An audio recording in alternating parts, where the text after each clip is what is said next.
Since August has ended, it is once again time for my monthly wrap-up. I was also doing the NEWTs this month, so a lot of the books I read were for the NEWTs. 7 of the 8 books I read, in fact.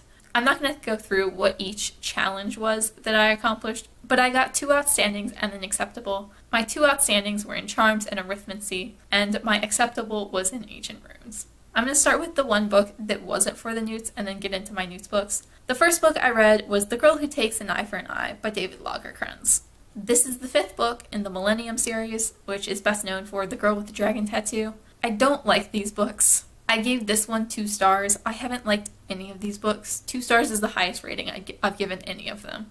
I'm a completionist, so I can't not finish the series. I just go along, and I listen to the audiobook, so I didn't sit down to read like a 600-page book or whatever length these books are. Honestly, I just found the plot convoluted, the characters were flat, it was incredibly sexist, and not in the intentional sexist way that it's discussing violence against women. I find the books sexist outside of that aspect, and I do think that if you read and loved the original 3, you're going to tell that the characters aren't the same characters that they were in the first 3 that were written by Stieg Larsson, since he died and now David Lagercrantz is writing them.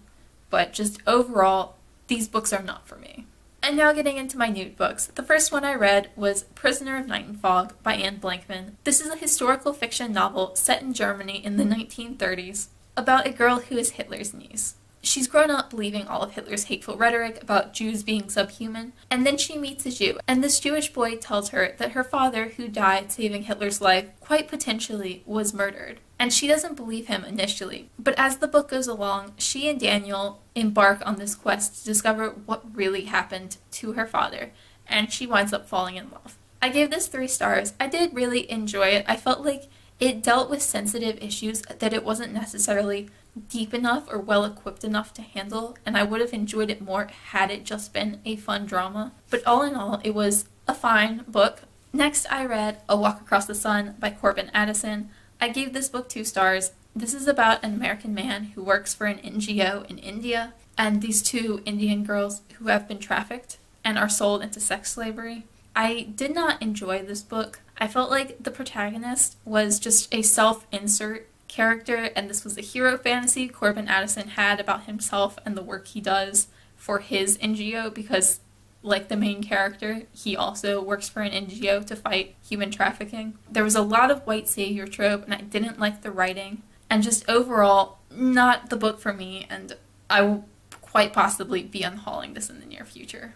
Then I read the sequel to Prisoner of Night and Fog, which was Conspiracy of Blood and Smoke, also by Anne Blankman. This follows Gretchen and Daniel after the events of the first book about a 1.5 to 2 years later, as they're once again fighting against Hitler and fighting against his hateful rhetoric. It also has a mystery element to it. I gave this 3 stars, but I did not think that it worked as well as the first one did. The mystery aspect didn't feel quite as natural to the plot and the story. It felt kind of shoehorned in, and a lot of this book felt shoehorned in. I still enjoyed it, just not as much as the first one. The first one worked fine as a standalone, and I don't think I'd have missed anything if I hadn't read this book. And then I had a quick little reread that I absolutely loved, and that was One of Those Hideous Books Where the Mother Dies by Sonia Sones. This is a YA contemporary written in verse about a teenage girl whose mother has just died, and she has to move to Los Angeles to be with her absentee father, who also happens to be a very famous movie star. This book is cute and funny and really sad, and I just love it so much. I gave it 5 stars, and I just adore it. It has me laughing, it has me crying. I don't know many books that can successfully do both. It makes me really happy to read, and because it's so short and it is written in verse, so it's even shorter, I really only read it in about an 1.5 hours.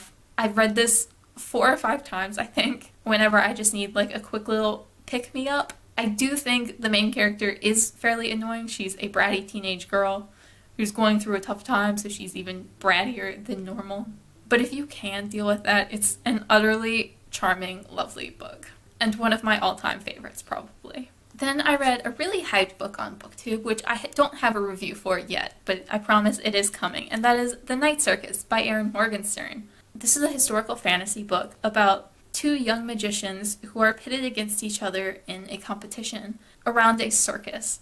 The Circus is magical, the book is incredibly atmospheric and lovely, and the writing is just beautiful. I was nervous going into this because you quickly realize how atmospheric it is, almost to the point of fault. I was concerned that because I'm not a big fantasy reader, I was going to struggle a lot with this book, and I did for a while, but then I got used to the storytelling and I wound up really, really loving it. I gave it 4 stars.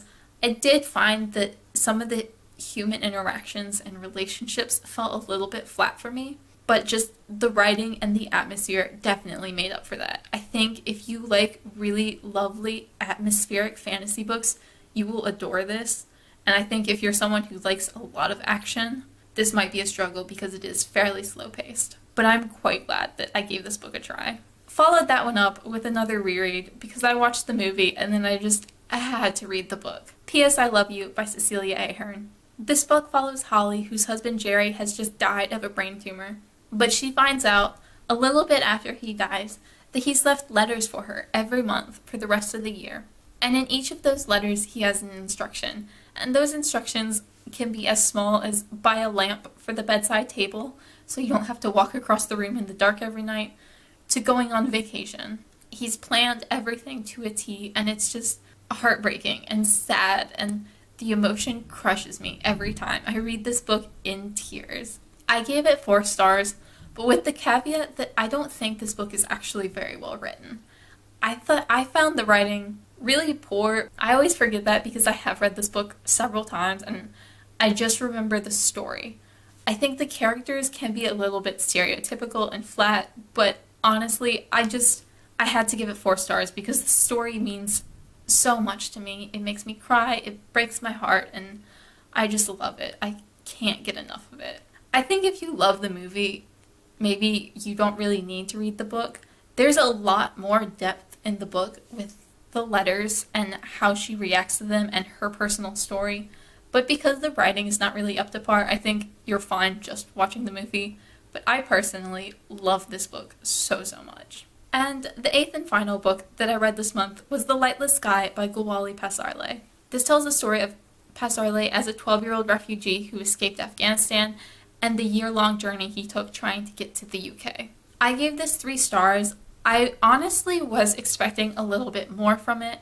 I think it's a very important story and a worthwhile story, and I'm quite glad that I read it, but I don't think it's one that will stick with me. Having read a fair number of memoirs in my time, I found this one to be fairly descriptive without being insightful, but I am quite glad that I read it, and I think it's an incredibly accessible book, and would recommend this to people who maybe want to try getting into reading more memoirs and reading about war-torn countries and places like the Middle East, because I think this book is a really good place to start. It doesn't expect you to have any prior knowledge, and it explains everything really in a really simple, easy to understand way.